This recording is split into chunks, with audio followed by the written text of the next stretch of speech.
با درود به یکی دیگه از ویدیوهای آموزشی پایتورچ خوش آمدید. تو این ویدیو قصد داریم در مورد ترانسفورمیشن دیتا و عکس صحبت کنیم و ببینیم که این تغییر شکل و این تغییر حالت ها رو چجوری میتونیم توی پایتورچ انجام بدیم. برای ترانسفورمیشن یا همون تغییر حالت یا تغییر شکل توی دیتامون یا عکس نیاز معمولاً به یکی از این دوتا پکیج داریم، پکیج فانکشنال یا ترانسفورمز، حالا یا ورژن اولش یا ورژن دوم. و اینجا هم لینک اصلی مربوط به پایتورچ رو گذاشتم که در مورد ترانسفورمز صحبت میکنه و میتونید اون داکیومنتش رو به صورت کامل اینجا پیدا کنید. خب برای شروع نیاز به چند تا پکیج داریم. این پکیج ها یکیش پکیج ایمیج از پیل هست، پکیج تورچ رو وارد میکنیم، پکیج تورچ ویژن رو نیاز داریم و از تورچ ویژن میخوایم ترانسفورمز رو وارد کنیم و همونجور که گفتیم دو تا ورژن داریم، میخوایم ورژن اول و دومش رو وارد کنیم و همینطور ورژن دوم فانکشنال رو وارد میکنیم. به صورت کلی ما هر وقت میخوایم از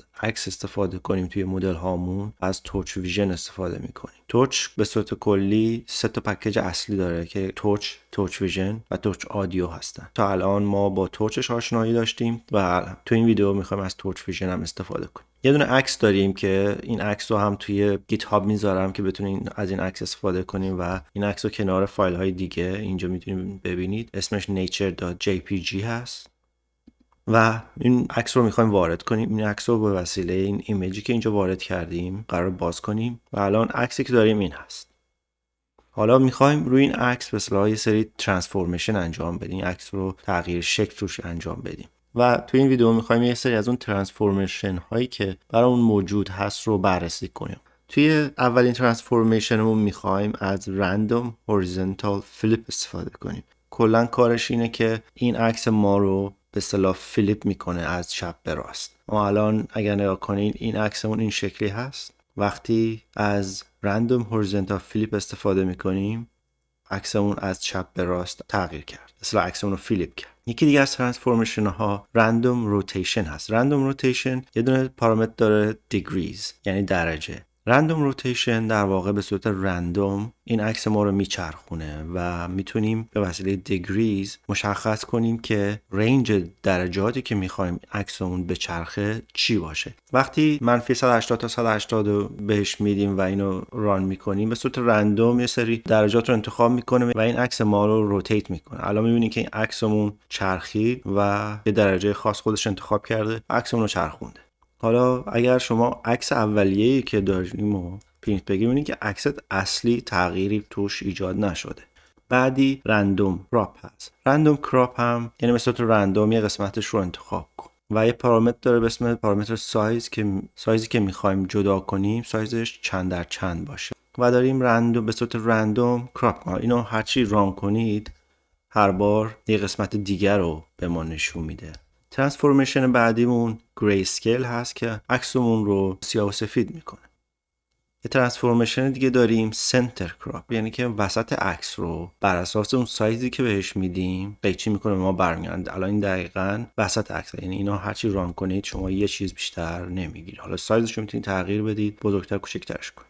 تا الان داشتیم از خود ترانسفورمز استفاده می‌کردیم، یعنی ورژن اول. حالا میتونید از ورژن دوم هم استفاده کنیم. ورژن دوم با V2 وارد کردیم و اسم گذاشتیم V2 و ریسایز رو از ورژن 2 وارد می‌کنیم و می‌خوایم استفاده کنیم. و ریسایز هم یه دونه پارامتر داره به اسم سایز که مشخص کنه سایز عکس رو چی می‌خوایم تعریف کنیم. حالا اینجا 250 گذاشتیم، سایز عکس رو می‌کنه 250 در 250 و می‌بینیم که عکسمون سایزش عوض شد و کوچیک‌تر شد. و اگر بخوایم از فانکشنال استفاده کنیم، فانکشنال رو وارد کردیم، اسم رو گذاشتیم F.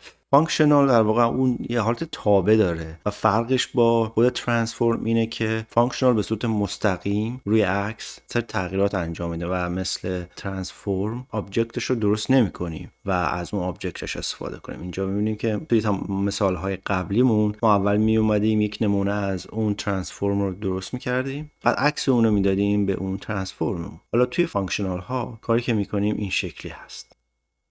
یه چیز داره مثل adjust brightness، یعنی اون نور عکس رو قرار تنظیم کنه برامون. عکس رو میگیره و یه پارامتر، حالا این پارامتر اینجا فاکتور روشنایی هست که ما مثلا اینجا 3 تعریف کردیم و وقتی اینو تعریف میکنیم دیگه آوتپوت ما مستقیم خودش عکس هست. دیگه نیاز نیست که اول یه آبجکت درست کنیم بعد عکسمون رو بدیم اون آبجکتمون بعد ازش آوتپوت بگیریم، یعنی تفاوتش رو اینجا میبینیم. و اینم میبینیم که الان عکسمون رو با یه روشنایی متفاوت برامون برگردون. حالا از فانکشنال میتونیم دوباره یکی دیگه از ترانسفورم های فانکشنال استفاده کنیم. adjust contrast، اون کانترست عکسمون رو بر اساس اون پارامتری که تعریف میکنیم. حالا اینجا یه عدد 4 و 2 دادیم و کانترست رو برای ما تغییر داده. adjust hue دوباره اینم همینطور یه hue فاکتور داره که اینم ما اینجا منفی 3 دهم در نظر گرفتیم و میبینیم که برامون تغییر داده. حالا تا الان داشتیم ترانسفورمیشن ها رو روی خود عکس انجام میدیم، عکس ها رو میچرخوندیم، رنگشون عوض میکردیم، قسمتش رو کات میکردیم، به سراغ چی میکردیم. حالا ما یه سری ترانسفورمیشن داریم که تبدیل شکل هستن، تبدیل تنسور به عکس یا عکس به تنسور هستن و اون ترانسفورمیشن ها رو اینجا بررسی میکنیم. to peel image to tensor. to peel image مال موقعیه که ما یه تنسور داریم و اون تنسور رو میخوایم تبدیل کنیم به عکس و تو تنسور هم برعکس هست، یعنی موقعی که ما یه عکس داریم و اون عکس رو میخوایم تبدیل کنیم به تنسور. حالا اینجا میبینیم که اگر از to tensor استفاده کنیم transforms to tensor، ما اول آبجکت رو درست میکنیم، بعد از اون آبجکت استفاده میکنیم، عکس رو میدیم به آبجکتمون و خروجی آبجکتمون بعد از اینکه تو تنسور استفاده کردیم میبینیم که دیگه عکس نیست، یه تنسوره و یه سری عدد به ما داده و معمولا این شکلیه که ما میتونیم عکسامون رو وارد مدل کنیم، پروسش کنیم، پیش بینی بگیریم و یه مدل برای پردازش عکس ها درست کنیم، چون ما مدل هامون همیشه با اعداد کار میکنن و باید عکس ها رو تبدیل به عدد کنیم. پس تو تنسور به درد این کار میکنه، عکس رو تبدیل به عدد. حالا میتونیم این خروجی ترانسفورمیشنمون رو بیایم و این پایین استفاده کنیم. ترانسفورمیشن بعدیمون تو پیل ایمیج هست، یعنی یه تنسور بهش میدیم و اون رو تبدیل میکنه به عکس و تنسوری که اینجا بهش میدیم اون تنسور بالا هست، خود ایمیج رو دیگه بهش نمیدیم. این تنسوری که بهش میدیم میاد به اون عکس تحویل میده، یعنی از این اعداد اومد به همون عکس تحویل. حالا یه دونه ترانسفورمیشن دیگه داریم که از V2 میاد، توی V2 هست تو ایمیج یه دونه ایمیج آبجکت هست که خیلی شبیه تنسور هست، با اینکه اسمش رو گذاشتن ایمیج ولی تنسور هست، یعنی عدد به ما تحویل میده. منتها عددهایی که به ما تحویل میده رنجشون از 1 تا 255 هست، این شکلی هست. حالا ما اگر بخوایم این اعداد رو تبدیل کنیم به عکس دوباره میتونیم از تو پیل ایمیج استفاده کنیم، یعنی اینجا خروجی رو اسم گذاشتیم ایمیج تنسور اوت و اگر اون رو بدیم به این آبجکت تو پیل ایمیج دوباره به اون عکس تحویل میده.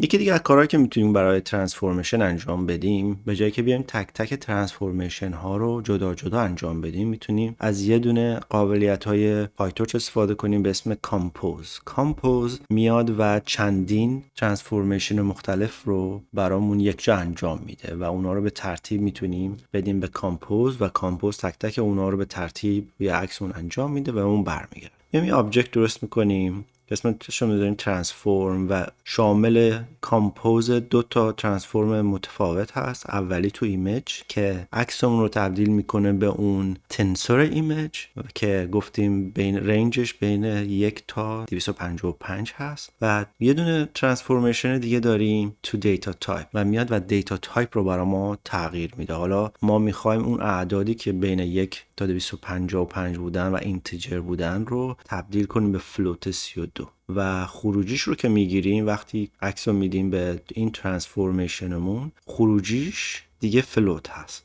حالا دوباره خروجی اینو اسم رو گذاشتیم کامپوز ایمیج. دوباره همین رو با اینکه اومدیم از کامپوز و دو ترانسفورمیشن انجام دادیم، اگر بخوایم اینو دوباره تبدیل به عکس کنیم میتونیم از همون تو پیل ایمیج استفاده کنیم و خروجی اون بالا رو بدیم به این ترانسفورمیشن آبجکتی که اینجا داریم و باز به همون عکس رو تحویل میده.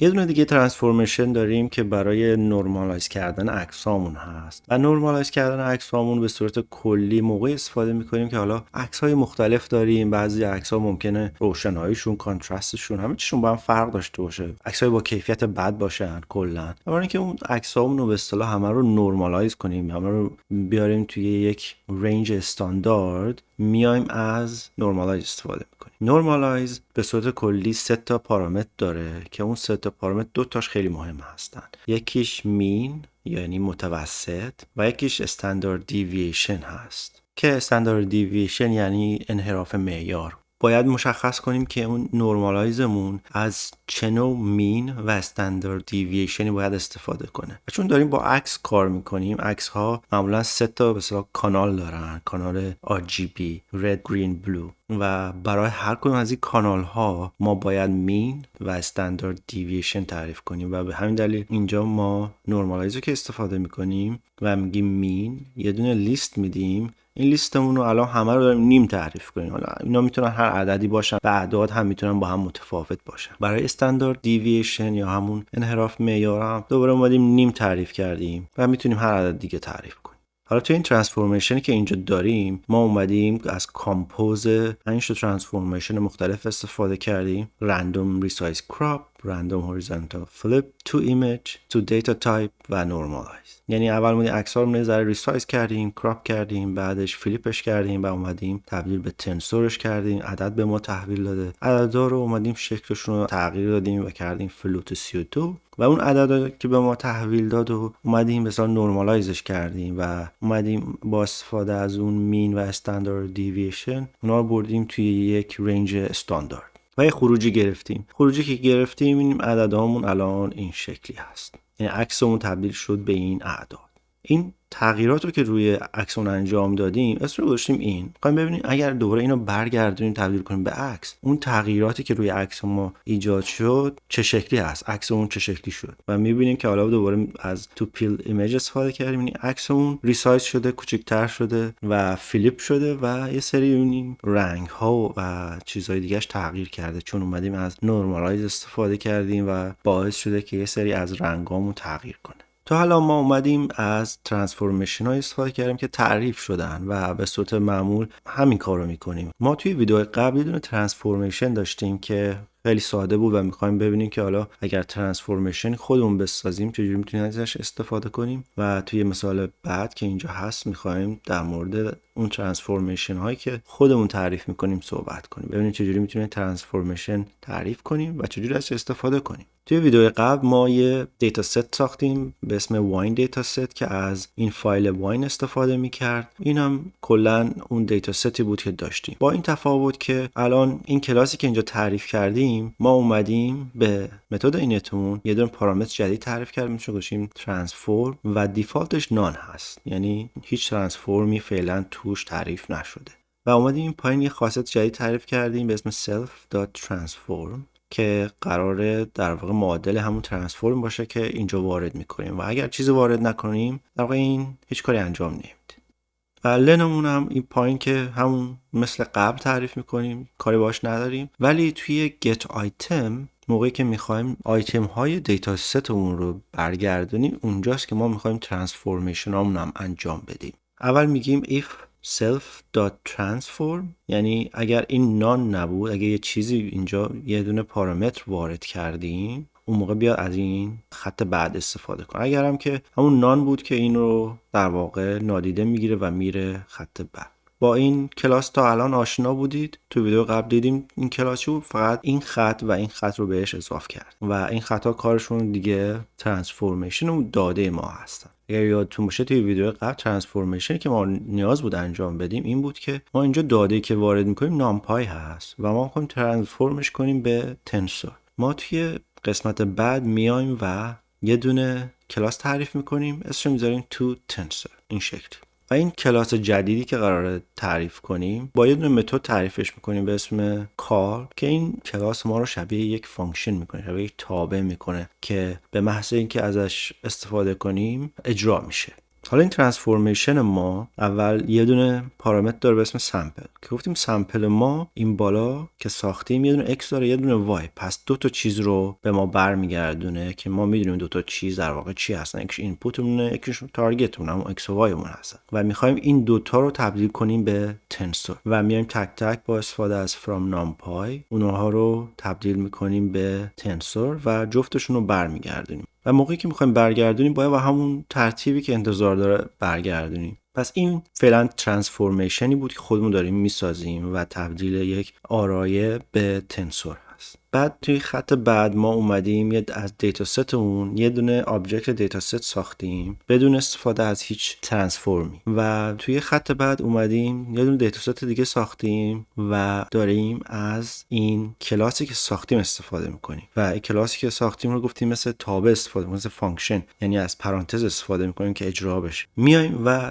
یه دونه از المان ها، یعنی المان ایندکس اول دیتا ستمون رو میخوایم ببینیم چه شکلی هست. اول میام از دیتا ست بدون ترانسفورم یه دونه المان میکشیم، اسمش میذاریم فرست دیتا. بعد میایم از دیتا ست ترانسفورم شدهمون یه دونه المان میکشیم و اسمش میذاریم فرست دیتا ترانسفورم و میخوایم ببینیم که دقیقاً این دوتا چه شکلی هستن. فرست دیتامون آرایه هست و میبینیم که هیچ تغییری روش ایجاد نشده، آرایه گرفته، آرایه هم برگردونده. اما توی فرست دیتا ترانسفورم که اومده از تو تنسور استفاده کرده، در واقع ترانسفورمیشن روش انجام شده، ما داریم تنسور تحویل میگیریم.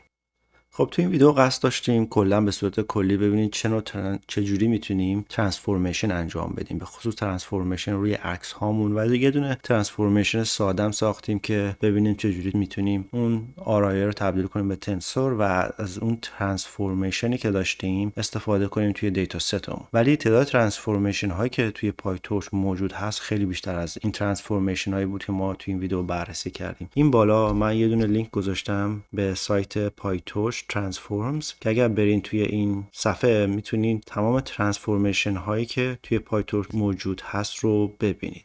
و لیست کاملش رو دیگه میتونید اینجا راحت پیدا کنید، چه نوع V2، چه فانکشنال و چه اون مدل قدیمی یا ترانسفورمیشن های اصلی پایتورچ. همه رو میتونید اینجا پیدا کنید و بررسی کنید و روی هر کدومشون اگر کلیک کنید شما رو میبره توی صفحه مربوط به اون ترانسفورمیشن، بهتون پارامترهاشو نشون میده و میتونید از این ترانسفورمیشن ها استفاده کنید. لینک مربوط به این نوتبوک و عکسی که استفاده کردیم رو توی گیت هاب میذارم و لینک رو توی دسکریپشن مربوط به ویدیو میذارم مثل همه ویدیوهای قبل و بتونید نوتبوک و عکس رو دانلود کنید و بتونید از این نوتبوک استفاده کنید. از اینکه این ویدیو رو تماشا کردید ممنونم. توی ویدیوهای بعد میبینم.